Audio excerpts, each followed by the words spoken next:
Oh, mate, right. So two things have just happened, right? And one of the things was, so Kate McGann, my lovely wife, who you know, she went to go and see a clairvoyance day, had it booked in, and the woman forgot. Now, is that a red flag or what? That is a bit of a red flag. You've got a direct line to the dead, but you can't read your own diary. Honestly. And Kate went, no, I think she just I'm like, no, it's no excuse for that. It's like when, what's his name? Clinton Baptiste, when he was in Phoenix Nights. Oh, yeah. That was just the best line ever, when he's just putting his hand over that guy's head going, I'm getting a very strong sense of nonce. It's the best line ever. That still gets quoted at him. I'm nonce. I'm just getting nonce. And then whenever there's a bit of trouble, he goes, fair in now. And I've been turned up a little bit, Paul. Very much. The other thing that happened on the way here, I was rushing, and then I was met coming the other way by a guy in a 4-wheel drive car, off-road vehicle. He wouldn't go up the curb to get out of my way. Like, we were stuck in the lane, and he wouldn't take it on the curb. I went, it's an off-road vehicle, mate. You can do it. It can handle a curb. You'll be all right on a curb, mate. And I had to go out on the verge on my side. I had my window down. But that's because a lot of people that drive these 4x4s, they can't handle a 4x4. Oh, it's like round here, you get loads of mums that drive them, and I'm like, would you need a 4x4? It's like, you might as well have a tank. Yeah. You're in an urban area. The most you're going to have to come across is a puddle. Yeah. It's like, it's insane. It's like, what are you protecting? What are those massive wheels doing for you to do your 5-minute drop off outside the school? Al Murray had that bit, didn't he? He said all those mums driving their kids to school in 4-wheel drives so that they don't get run over by all the people driving their kids to school in their 4-wheel drives. I know. It's I mean, because I don't drive, I don't have any concept of it because I can't drive. Oh, yeah, at you all. don't drive, do you? I forgot about that. No, I'm totally dyspraxic. I can barely get through a door. It takes me about 15 minutes to get my card in the bank machine. It's a nightmare. Do you just ricochet through life? Is that what you do? Bouncing off I'm stuff? falling apart, Rich. I am falling apart. Every week I've got a different thing wrong. I'm like, what am I, 42? And I think I'm already 1 foot in the grave. Well, you've lost your ears now, haven't you? Is that or one of them?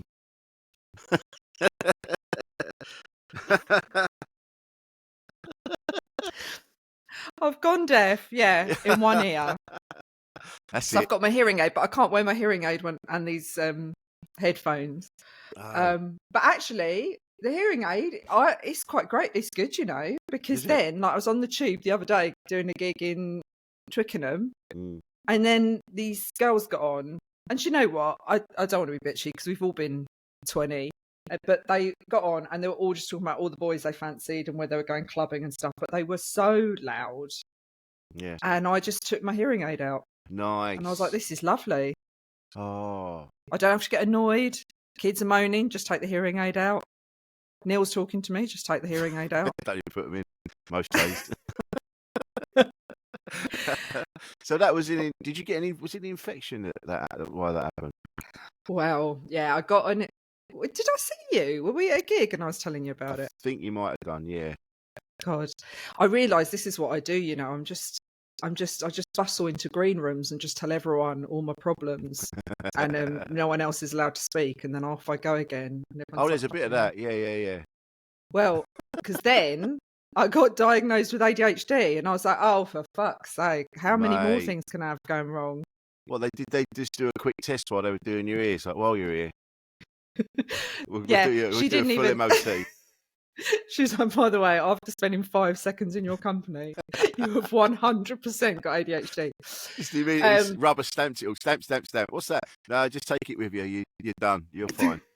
But I do think with the ADHD thing, I do think that's it is going to be a result of just modern society, isn't it? Our brains aren't supposed to be constantly tapped into all sorts of things. constantly. So I do think that's a. Danny So I get it. Yeah, Danny McLaughlin's got a great bit about that. How he's got type 2 ADHD. Like he's giving it to himself through like phones and things like that. So like type 2 diabetes when you've eaten too much and you've got yourself whatever. Type 2 ADHD. Well, yeah, I mean, I was like types of ADHD, but then also it's like, well, you've got anxiety, and you've got ADHD, and you're deaf, and you're dyspraxic. It's just like, well, fucking hell. I mean, they shoot horses, don't they?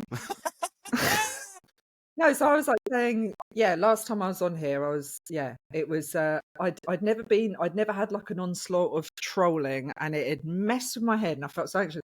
And the lady that I run with, my friend, we were talking about this because I was talking to her about how much shit I get at the moment online, and she was going, but you know what's so funny is that a few years ago that would have absolutely floored you. And I said, yeah, but I think because so much has happened since, like, you realise life's too short. Yeah, gotcha. And I will still like get a bit like after a gig or whatever, so anxiety still has a role to play. But in terms of like what people think, I don't care anymore. I get trolled so much, Rich. It's so funny. Really? Like, I was crying with laughter. I look like Russell Brand. Wow, that's just lazy. Hunchback. So honestly, it's so funny, but I think now it's just become normalized, doesn't it? Yeah, it's just become normalized. It seems to be.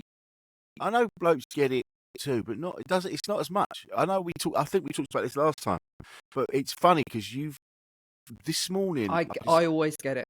It's women this morning. I don't think it's just women. I think it's women who, because I get a lot of like, well, why can't you be like just a bit more ladylike? And I think if you're not ladylike, that kind of throws people a little bit and makes them quite cross. But I noticed a lot of the trolls, they do seem to have a lot of their profile pictures of cars or cats. And then the ladies that troll you, I tell you who goes mental. So when I like put up videos and stuff and I'm slagging off like Neil and the kids, it's I get a lot of American ladies who are like, I've been happily married to a lovely man for 17 years and I'm proud to be mother of his. And I'm just like, okay, you sound like a laugh. It seems to be a lot of those women that, they're proud to be this like proper, like little wife who's at home taking care of the house. It's the rise. But I do think you can get all these kind of like, you can have all the diagnoses and it's great because it makes you understand yourself a bit more. But I think with everything that's going on just in life in general, you do get to a point where you do develop a bit of a tougher skin. And also there is nothing more liberating than realizing it just doesn't matter. Yeah. It doesn't matter. Yeah. Like life, do you know what I mean? Like there's so much going on in the world. Like I'm always just like, because people say to me, why don't you reply to them? And I'm just like, oh, let them. It's giving them a bit of purpose for the day, isn't it? That's it. They're feeding their blood's up for a bit. They got their energy. They're energized. Yeah. Yeah. I was watching something the other day, and the woman it was her boss, and before he got in, she turned on his little fire in his office, and she put his slippers on the edge of the fire to toast them, ready for when he turned up, and then put the kettle on and did this, and did that, and blah blah blah. I'm like, I'd fucking hate that. I'd hate that. Would you? Yeah. Well, but also we haven't got a normal job, so we'd have to turn up. We'd turn up to some green room, and it would be some greasy promoter going, put your slippers here. You'd be like, I don't want any of that. I suppose, especially for women. Mind you, women might get that regardless. I know. Well, I was saying that. I was chatting yesterday because Lily Phillips, my mate, we do our podcast, and obviously she's got the same name as the girl that had sex with 100 blokes in a day or whatever it was for OnlyFans. And we were talking about it, and I was like, you just wouldn't get, if a bloke went, look, 100 women, you can all queue up and have sex with me. Just send me a little email, and I'll just pop you in the waiting list. there is just no woman on this planet who'd be like, yeah, no, that sounds great. I'll go and queue up for a minute and a half penetration from this scuzzy man who's just this clammy dude. Yeah, Josh James put a video up the other day. He said, and it was about that. And he said, yeah, it's exactly as you just said. You went, right, let's go and check the queue. And he's like, no one there. We're doing it for the OnlyFans. She did it, we could do it too, or whatever it was. And there's no one there. And he's like, oh, okay. And you're right. I know. No woman in her right mind is going to turn up, or no right-minded woman is going to turn up for that. Well, Lily was like, do you reckon there's any male celebrity? And I was like, even Channing Tatum. Like, what? I can't imagine. Firstly, no time. When am I going to have time for that? To go and stand in a queue? It's the queuing that gets to me. Yeah. And also, just like you just stood in a queue, and then you got, and it's like, because there was a documentary about it, wasn't there? And all the lads are like, yeah, just going to go and fuck her, and then I'll go into town and meet my mates for a pint. I'm like, well, would you get women doing that? Going, oh, girls' night, we're all going to go and stand in a queue. and Gary from Dagenham. And would Gary from Dagenham have to be, because he'd just be laying there, wouldn't he? And he'd have to be fluffed for that whole time. Everything about it just makes me feel sore. Like I don't know. God, she must have had. I don't know. What's your feelings? What's your thoughts on that from a mental health perspective? From a mental health perspective, I think everyone involved needs to go and see someone. I mean, to get your head read and to get your bits checked, because that's someone somewhere's getting something. And I think to even think that's like I think it's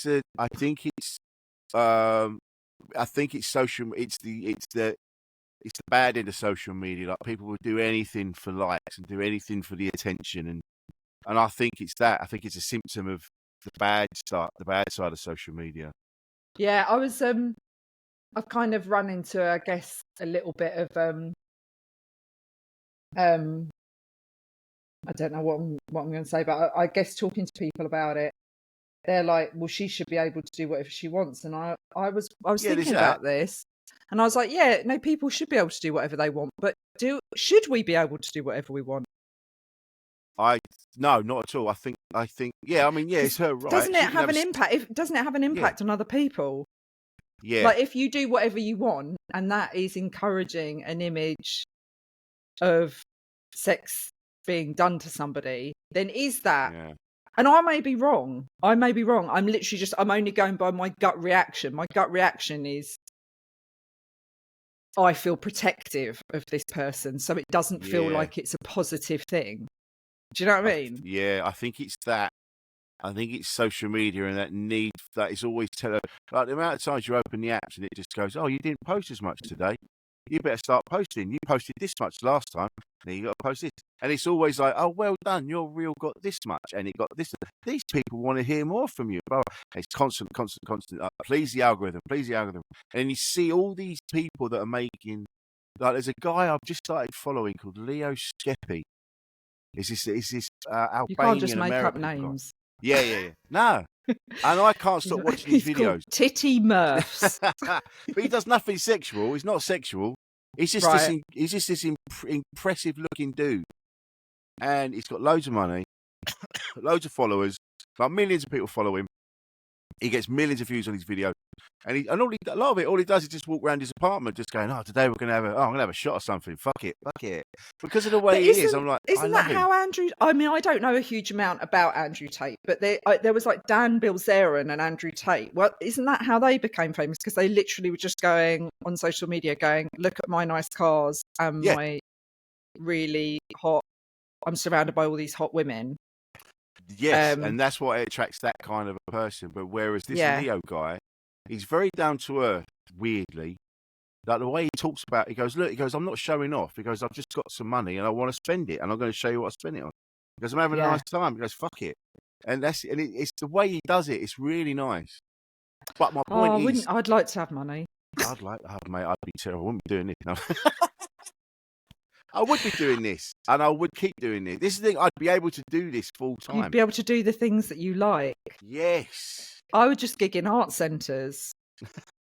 I would just gig in art centres.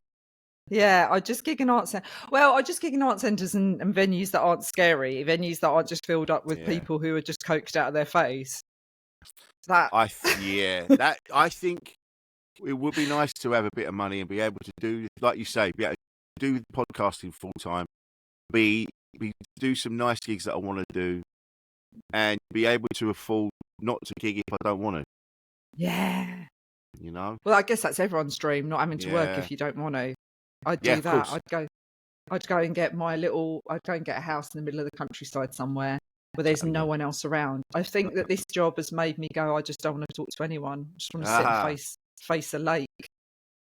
I think because of social media, there's a bit of that. It does make it different, insidious in some ways. And I think with this Lily Phillips of having all that sex, she's every right to do what she wants. But I wouldn't classify it as sex, because it didn't work out that it's got to be like a minute or like 3 minutes per person. Yeah. And she gave him a blowjob before. Her dad's mates all follow her. It's all very weird.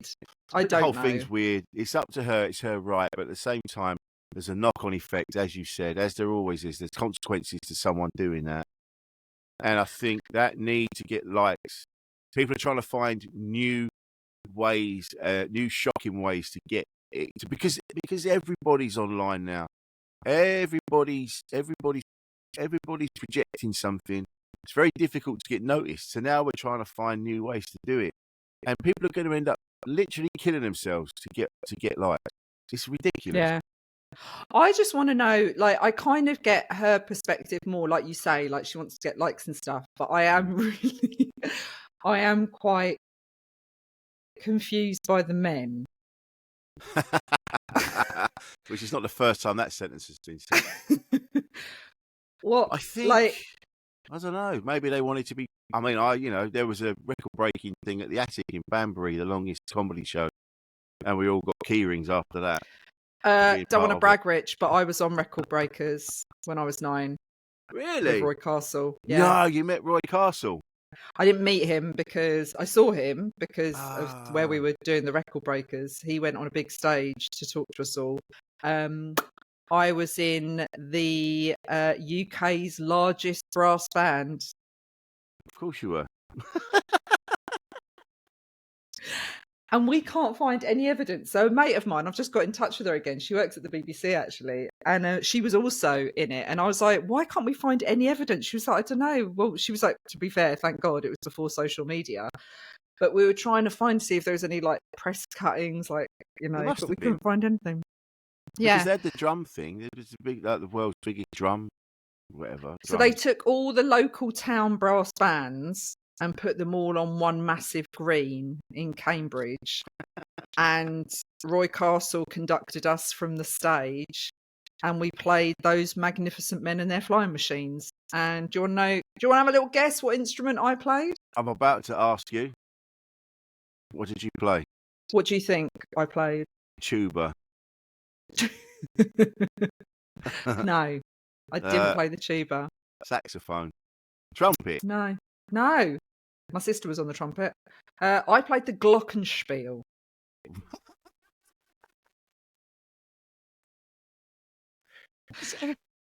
And I was one of the youngest members of the band. It was a brass instrument. It's made, yeah. The xylophone's wooden. The glockenspiel is made out of brass. Is it? Yes. Yes. Oh, okay. All right. God, if you it was wood. No, that's the xylophone. The glockenspiel. The xylophone is just one length. The glockenspiel has exactly the same keys and format as a piano. So it's got the black keys and the white keys, and it's made out of metal. Yeah. I didn't know that. I thought it was just a xylophone with a different name. No. So that was you on your glockenspiel. Mm-hmm. Yeah. So I've been on Record Breakers. Have you touched the glockenspiel since?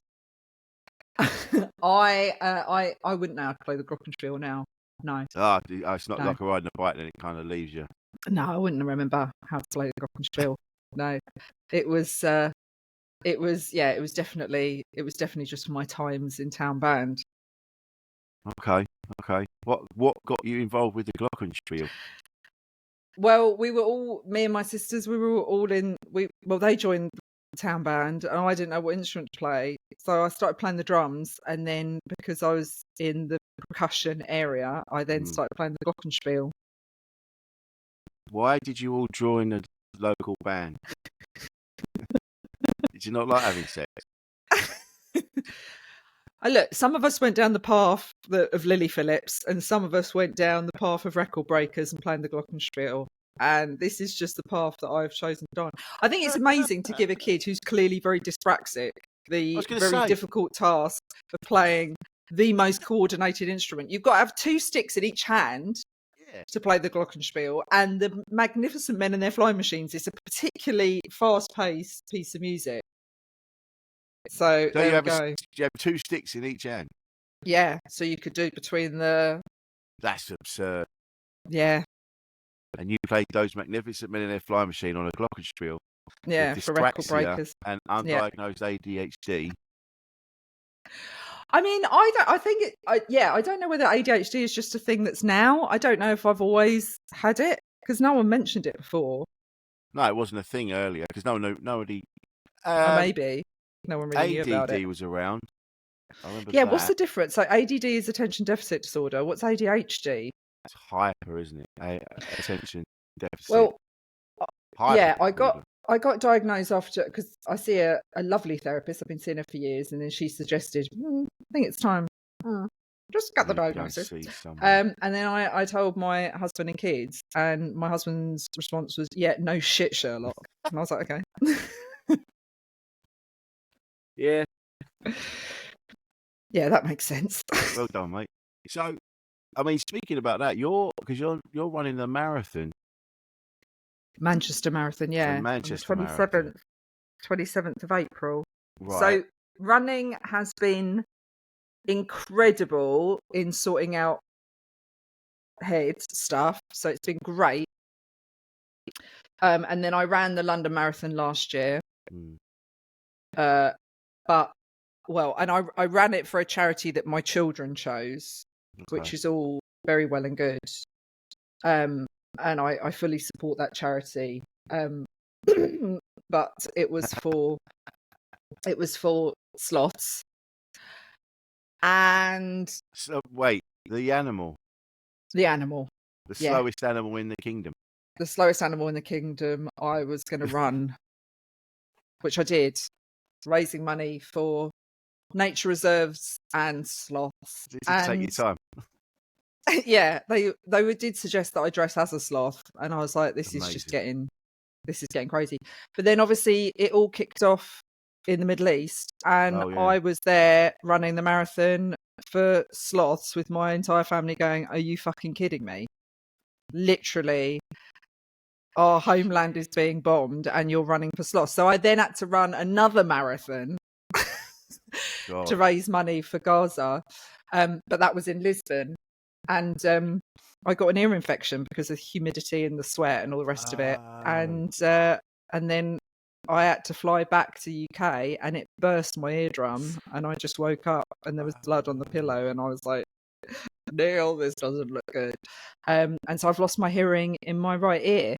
But I'm now doing the Manchester Marathon in just over 2 weeks, again for Medical Aid Palestine. Yeah. Oh, okay. Oh, that's what you're not sloths again after all that.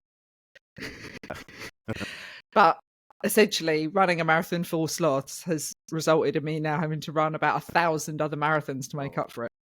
Jesus. And it's a good cause. It's a good cause, but it just wasn't the most needed at that time. No, but you did it for the kids. The kids were happy. Why they chose sloth? I do a whole bit about this in my show now, because my daughter was just like, oh, yeah, like, you know how kids like lose interest in things. Oh, no. She was just like, well, like, sloths are all right. And I was like, mate. Oh, how are you? I mean, it's I don't know how to put it. I'm glad that you're doing that though. That you're trying. At least you're doing something. I see what's going on in Yeah. Gaza, and I look at it and I go, what can you do? The people that have the power to make the changes don't seem to be doing anything, and I don't understand why. Well, yeah, I think it's been a real lesson in we don't actually have any control. So when people talk about democracies and all the rest of it, it's kind of made me realise it is a bit of a load of old bollocks, because we can vote and all the rest of it. And I think people, I do find it a little bit ironic when you get, the likes of the kind of like the far right who are seem to be very pro-war, but that's taking obviously a lot of money out of this country.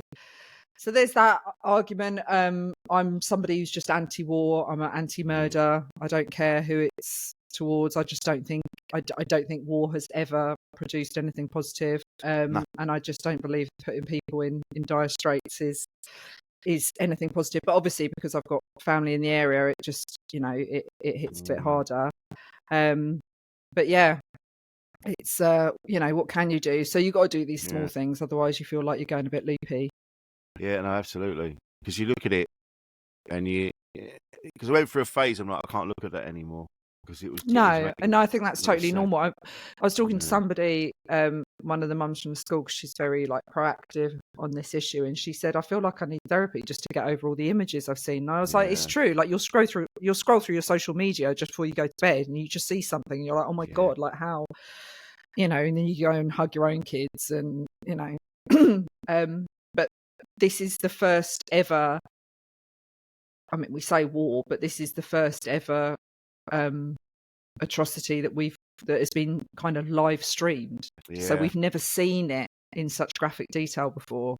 But it's like, and what's good now, because everything's getting videoed and there is footage. You can actually see, like the other day with the medical people getting killed. Oh, and yeah. they went, oh yeah, that was because of blah blah blah. They were. You're like, no, it weren't. We've seen it now. That's all the proof we needed. You're a scumbag. Yeah. You're just a murderous scumbag. And they keep going, oh, the UN now want to arrest him. And I'm like, well, go and arrest him then. What are you waiting for? It is weird. Yeah. I mean, somebody made a really funny video when they said, they were like, oh, you can have home security by the UN. And what they'll do is they'll just come round and we'll just observe your house. And if the burglars come in, we'll just watch the burglars, and then we'll just write down all the things they've taken. And then afterwards, we'll just kind of give you a list and go, oh, that wasn't good, was it? And you're like, essentially, he should be arrested, that is fella. Kind of, that is kind of the situation where we all sit around going, yeah, it's not great, is it? No. But, Trump's just going to build his golf resort there, and we'll just clear them all out. And that'll be. I mean, that. But the thing is, people still back him. Even after he said that, even after he's done all the other things, he's just blatantly walking around going, I am untouchable. You can't do anything to me. And what we're going to do, oh yeah, we're going to rehouse the people, put them in beautiful homes. No, you're not. You're going to sweep them into the sea. You absolute. I know. Well, they have this thing of like, well, if you're Arab, then they're Arabs, so why can't they just go and live in another Arab country? And it's like, well, yeah, but it doesn't work like that. You can't just rock up in Liverpool and go, well, you're no different to the Mancunians, just fuck off to Manchester. It kind of doesn't really work like that. But I mean, I find, and he seems to be like, he's a little bit like he just wants a quick fix to things. I think that's how he sees it. So even with like the tariffs at the moment, it's like, well, that's how we'll get America to become independent and not rely on export from other countries. Is we'll just produce our own stuff. And it's like, yeah, but that can't be done overnight. No. What you've done is essentially just crippled your own economy. Yeah. But he knows what he's doing as well, because there's someone telling him about the tariffs, because the stock market plummeted, and then today it's back up because he's put a pause on them all. And he did that tweet, today is a good day to buy. And so all of his mates are making out like they just see the whole world as just one big casino. Like they're just fucking about with it. We're not even people to them. We are just. They don't even see us. They don't even see us. No. But maybe that's just, I mean, I think you have to be a kind of a little bit insane to be involved in the whole circus of it anyway. Yeah. But we don't have politicians anymore. Not really. They're all business people. All they talk about is the economy. All they've ever talked about since COVID, or get the economy back on its feet. And when they say, "Oh, we'll get the country back on its feet," they're not talking about us, the people. They're literally talking about the money. Let's get the money going. Let's get the money back on its feet. Yeah. That's all they care about. So I'm not surprised people are doing horrible things to themselves. It's horrible. But it's No, nice. you're right. It's nice that someone like you is at least doing something. Yeah, it does make you feel. Yeah. Although you do have moments where you do feel a bit kind of. I mean, I did a really long run on Friday, and I just wanted to poo and vomit, and everything hurt, and I was like, "Don't you just go in the street when you're running?" But also I was like, "Oh my God, I'm on my period and my tampon's hanging out." God. Got a hearing aid and that's rubbing, so I'll take that out, but then I can't hear cars slamming into me because I'm so fucking dyspraxic. I'm just running into the road. And you do come home and just go, "Oh, for fuck, no one needs this. No one. This can't be helping anyone." How is this? This pirouetting pile of old washing. Pirouetting pile of washing. Just spraying sweat and bodily fluids from every orifice. Just running into lorries. How's this helping anyone? But, you do your best, don't you? You got... But is your lack of hearing in the one ear affected your running though, your balance? Yeah, and I tell you what was really weird. It was really weird doing gigs, being suddenly deaf in one ear. Yeah. Because now they're so good, the hearing aids, because they've got little modes and you can adjust. Because I was doing a gig with Mike Gunn and John Robertson, and I've completely forgotten his name. What's his name? Andy Parsons. Oh yeah. But it was like it was almost like a hangar. Right. It was such a tinny kind of big venue. And I'd only just got the hearing aid and I felt really weird. It felt really, really weird because I got so used to performing where I couldn't really hear on one side of me and my voice was very much in my head. And then I was wearing this hearing aid and it was all kind of ricocheting off a little bit. So I was a bit kind of like, oh my God. But now I'm getting used to adjusting it a little bit. So it's it's a lot easier. But when I go into places where it's like a pub or something like that, when you're going to gig, it does suddenly feel a bit like somebody's put a fishbowl over your head. So you've got to get used to adjusting it a bit. So it has been weird. It's been weird gigging with it, and it has affected. I mean, but then my balance is fucked anyway because of my dyspraxia. I do think it'd be more useful if I could just. I think what I should do is have myself put down, sell all my organs, and that money should go to charity instead of £4 me. That bit don't work. That bit's fucked. That bit's the tune. That bit's.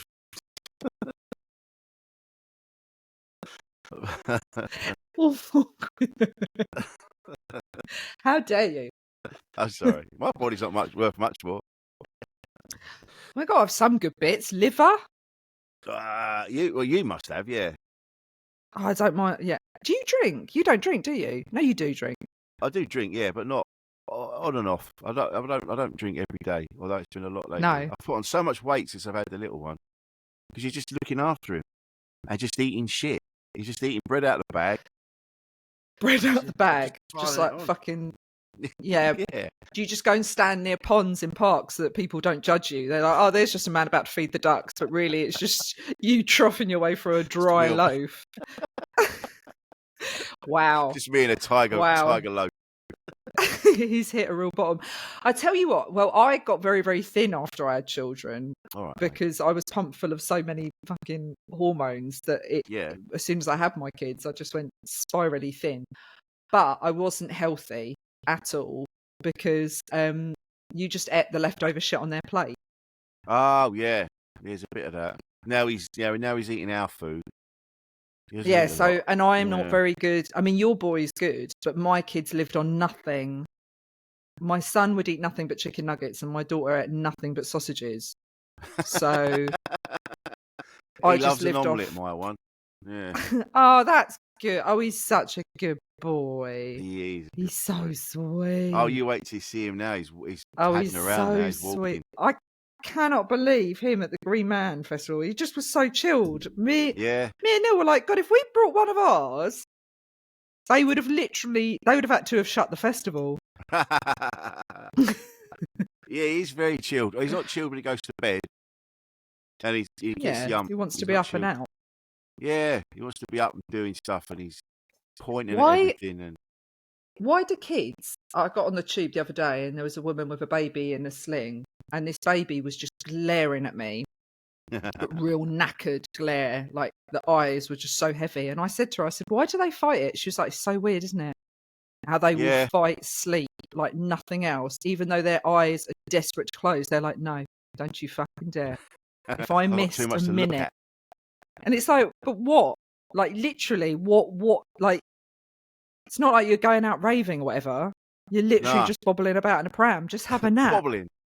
And like I said to you as well, like someone said, they said, oh, the reason they don't sleep very much is because when they've learnt a new skill, they're thinking about it and they want to do it again. And I'm like, well, can't they fucking dream about it? Oh, that's so cute. I want to start up instead of being a comedian. I mean, I will because I'm going on tour, so I will still be a comedian. Oh, yeah. But instead of going to Edinburgh and doing the festival, I want to start up a new service where I just go to Edinburgh and look after people's babies while they do their show. And then do a show about it, and then I just want everyone's babies. Just everyone give me their babies, and I'll just look after your baby while you do it. I fucking love a baby.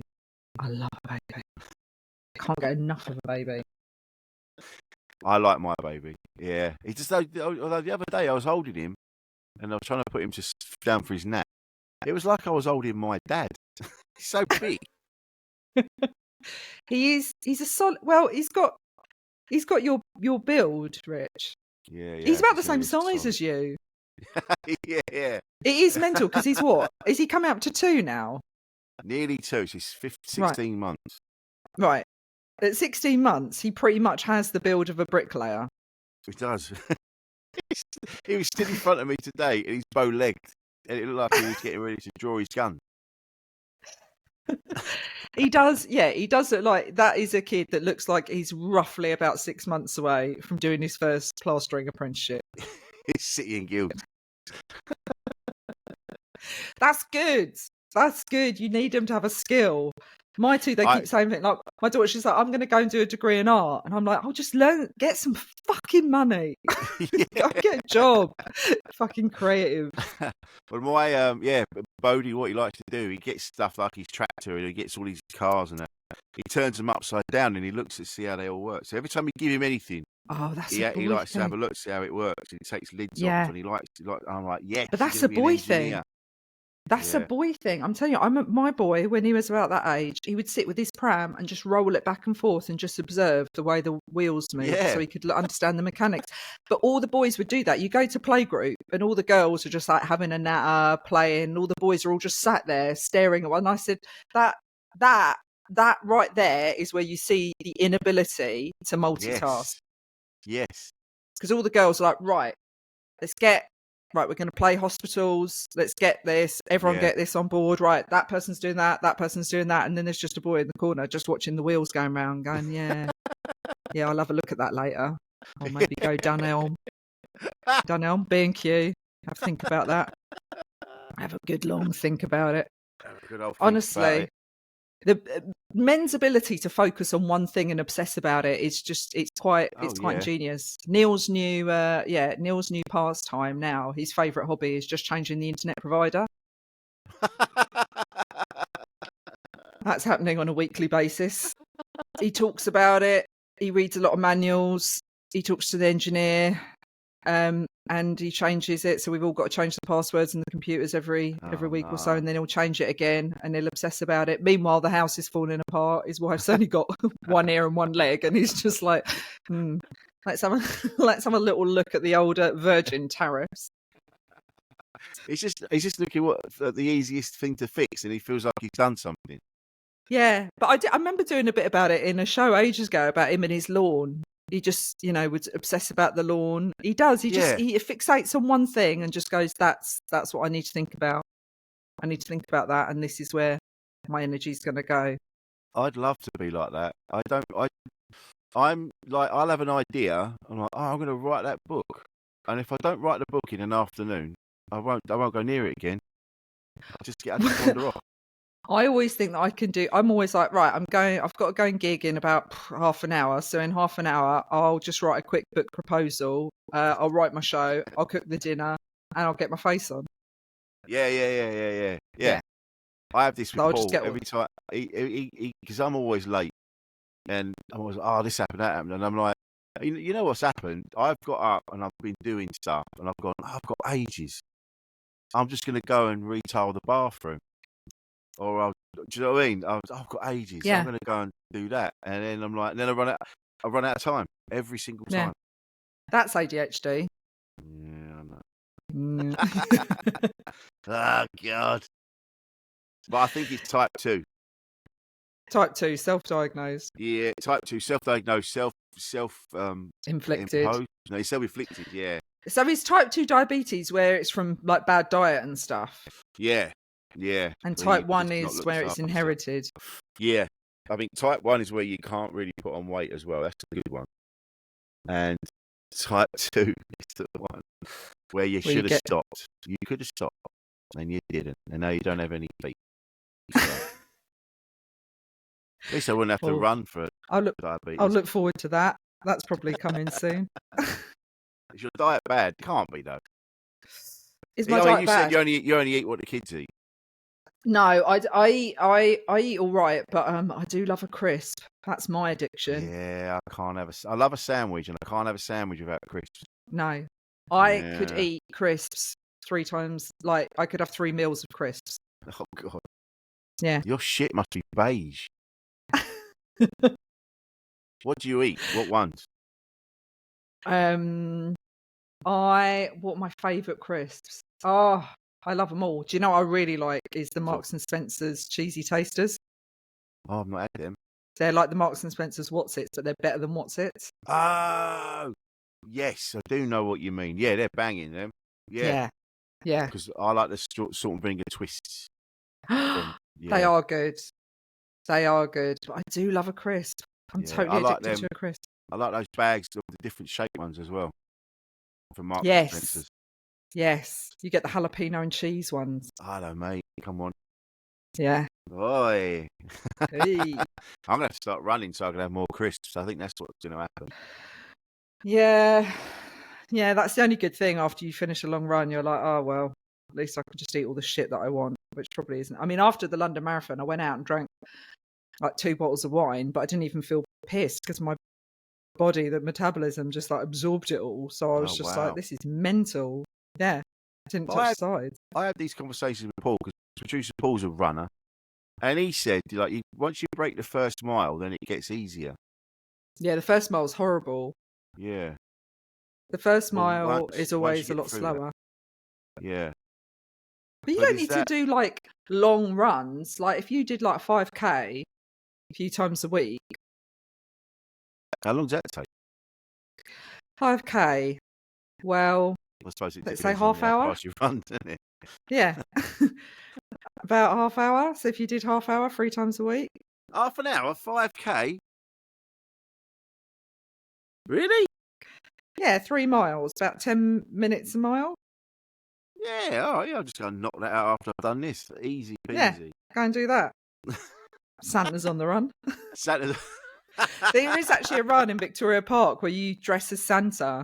So you could do that. You'll just fit in. You don't need a costume. Just wear what you're wearing now. Oh, all the other fat fucks walking fast. Yeah. With sacks? No. That would be silly. So, so is this it now? You're addicted to running and you're addicted to marathons and... No, this is I'm not going to do a marathon because it really has fucked my body. I'm not going to do marathons after this. I'll stick to half marathons. That's more manageable, I think. So after this, I'm going to give myself a bit of a break, and then I'm going to do a half marathon around the pyramids in Cairo. What? Yes. I'm going to go and do the geezer half. Geezer. You're gonna... Well, okay. Is that an actual thing, or is it just you running on your own? No, it is actually a thing. It's not just me setting off by myself. It's not like Victoria Wood when she did that skit about how she's off to swim the channel and there's like no support or anything. She's just like, well, I'll just be off then. Yeah, she's going to go and do it. No, it's it'll be in December, and it's half marathon round the pyramids. What are you raising money for this time? I won't raise money. I'm just going to do it. Just do it. Yeah. I think you'll end up doing another one. I think you're saying all this now, and then you'll do the geezer one, and then there'll be what's next.